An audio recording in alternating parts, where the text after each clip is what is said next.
With due respect, আমি আসলে ওপার বাংলার কোনো রঞ্জন চৌধুরী বা কিছু হতে চাই না, কিন্তু বলতেই হচ্ছে একটা কথা, ইন্ডিয়ান লেজেন্ড, তার প্রতি আমার রেসপেক্ট আছে।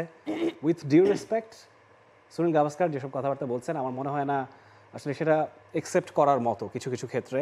শুধুমাত্র এই শরফুদ্দৌল্লা সৈকতের আম্পায়ারিং সিদ্ধান্তটা নিয়ে আমি বলছি না, আগের ইনিংসেও দেখেছি ঋষভ পন্থ যখন আউট হয়েছেন বারবার তিনি স্টুপিড স্টুপিড স্টুপিড বলছেন, এবং ইন্ডিয়ান মিডিয়ার আপনি দেখুন যেসব চিজি হেডলাইন্স তারা দিয়েছে এবং বলছে যে নিকোমিটারের ব্র্যান্ড অ্যাম্বাসেডর সৈকত তিনি, তারা বলে দিচ্ছে যে আউটটা হয়েছে সেটা নিয়ে আমরা কথা বলতে চাই, আসলে বাইরের কথা বলবো না। জয়সওয়াল তিনি 84 রানে ব্যাট করছিলেন এবং ততক্ষণে ইন্ডিয়া আসলে দফারফা হয়ে গেছে, 340 রানের টার্গেট, এবং নিকোমিটারে সেই ব্যাপারটি দেখা যায়নি। কিন্তু আপনি দেখুন বল ট্র্যাকিংয়ে কিন্তু ঠিকই বলের গতি পরিবর্তন হয়েছে, এটা কিন্তু কোনো তৃতীয় স্তরের কোনো গ্রাফিক ডিজাইনারের আঁকা কোনো ছবি নয়, এটা কিন্তু আপনার বল ট্র্যাকিং টেকনোলজি ব্যবহার করে দেখানো হয়েছে। বলটা গ্লোভসে বা ব্যাটে কোথাও একটা লেগে তারপর দিক পরিবর্তন করেছে অ্যালেক্স কেরি, তারপর সেটা লুফে নিয়েছেন। তো এইখানে প্রশ্নটা এসছে যে তাহলে প্রযুক্তির ব্যবহারটা কেন হচ্ছে না? প্রযুক্তির ব্যবহারটা এখানে আমরা ওভারলুক করে যাচ্ছি বা সৈকত ওভারলুক করে গিয়েছেন বিকজ সেখানে দৃশ্য তো আপনি দেখতে পাচ্ছেন, আপনি দিন শেষে সিদ্ধান্তটা তো একজন মানুষ দেবেন, সেটা তো প্রযুক্তি দিয়ে দেবে না যন্ত্র, তাহলে তো আর আম্পায়ারের প্রয়োজনই ছিল না। তো সৈকতে দেখে মনে হয়েছে সেখানে নিকোমিটার কাজ না করলেও গ্লোভসে লেগেছে এবং সেটার দিক পরিবর্তন হয়েছে।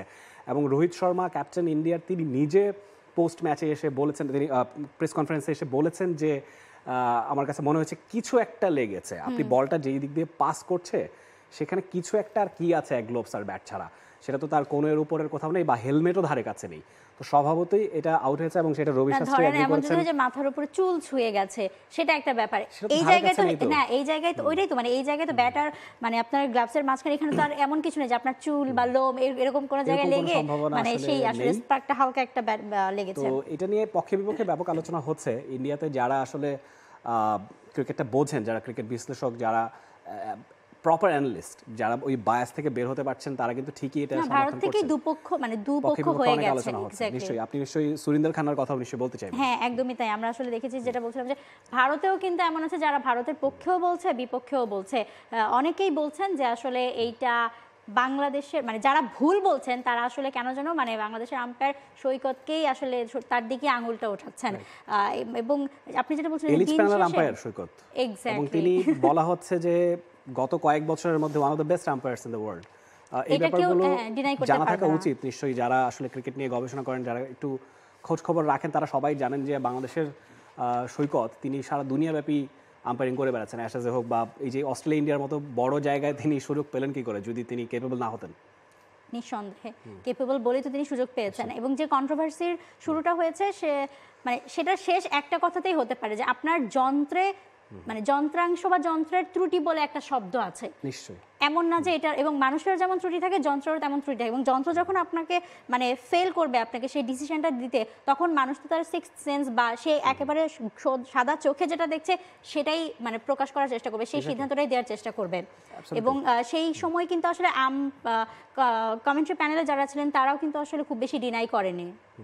নিশ্চয়ই ব্যাপারটা হচ্ছে কি, এখানে সুরিন্দর খান্না ইন্ডিয়ার সাবেক উইকেট কিপার, তিনি যেটা বলেছেন সেটা খুব ইম্পর্টেন্ট। প্রথমে তিনি বলছেন যে বিতর্ক তৈরির মতো কিছু সেখানে ছিল না, চারটা অ্যাঙ্গেল থেকে দেখানো হয়েছে বলটা গ্লাভসে লেগেছে, তাতে কিছুটা গতি কমে বলটা উইকেটের পেছনে অ্যালেক্স কেরির হাতে জমা পড়ে। ওরা কেমন ধরনের ব্যাটিং করেছে, আইপিএল আসুক দেখবেন এই খেলোয়াড়েরাই রান পাবে, অতি আক্রমণাত্মক টি-20 সুলভ ব্যাটিং না করে ইতিবাচক খেলা উচিত।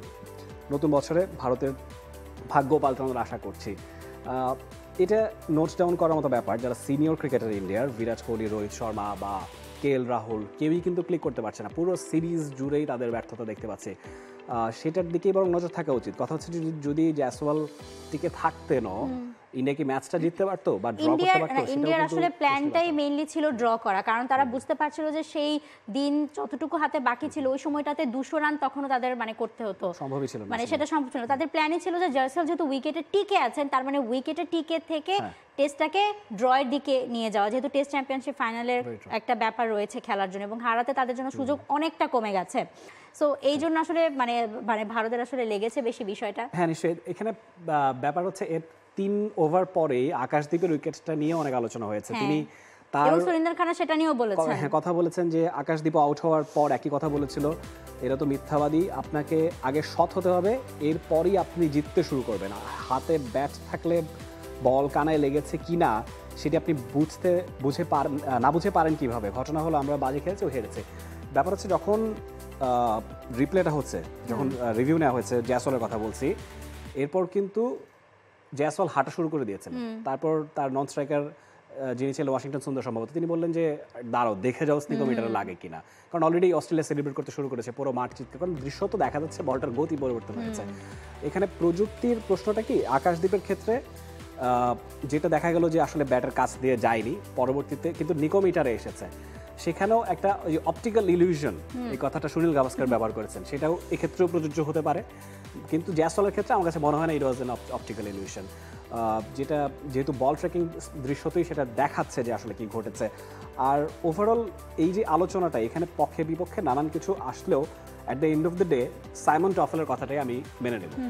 তিনি বলছেন হায়ারার্কি অফ রিডান্ডেন্সি, এই ব্যাপারটা আইসিসির নিয়ম দ্বারাই সিদ্ধ, যে আপনার কাছে প্রযুক্তির ব্যবহার যদি লজিক্যাল মনে না হয়, রিজনেবল মনে না হয়, আপনি আপনার গাট ফিলিংস যেটা বলে অ্যাজ অ্যান আম্পায়ার সেটা আপনি ব্যবহার করতে পারবেন, এটাই বটম লাইন। এক্স্যাক্টলি, এবং সেটাই কিন্তু সৈকত ব্যবহার করেছে। তবে সবচেয়ে বড় কথা হচ্ছে যে অনেক খেলার অনেক কিছু নিয়ে অনেক সময় তর্ক বিতর্ক হয়, কিন্তু ভারতীয় সংবাদ মাধ্যম বা সেখান থেকে আসলে বাংলাদেশি আম্পায়ার বলেই যে আসলে একটা তীর ছোড়া হচ্ছে, এটা আসলে কোনোভাবেই কাম্য না। মানে এটা জায়গাটা খেলার, তিনি সেখানে একজন আম্পায়ার, কোন দেশের আম্পায়ার ডাজেন্ট ম্যাটার, কার বিপক্ষে তিনি মানে সিদ্ধান্তটা দিচ্ছেন, কার পক্ষে দিচ্ছেন ডাজেন্ট ম্যাটার, তিনি আসলে তার গাট ফিলিংস থেকে দিয়েছেন, কেননা প্রযুক্তিরও আসলে ত্রুটি থাকে, ভুল থাকে।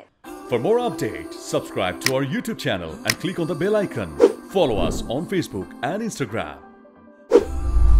Download T-Sports app to enjoy exciting games and highlights. Visit tsports.com.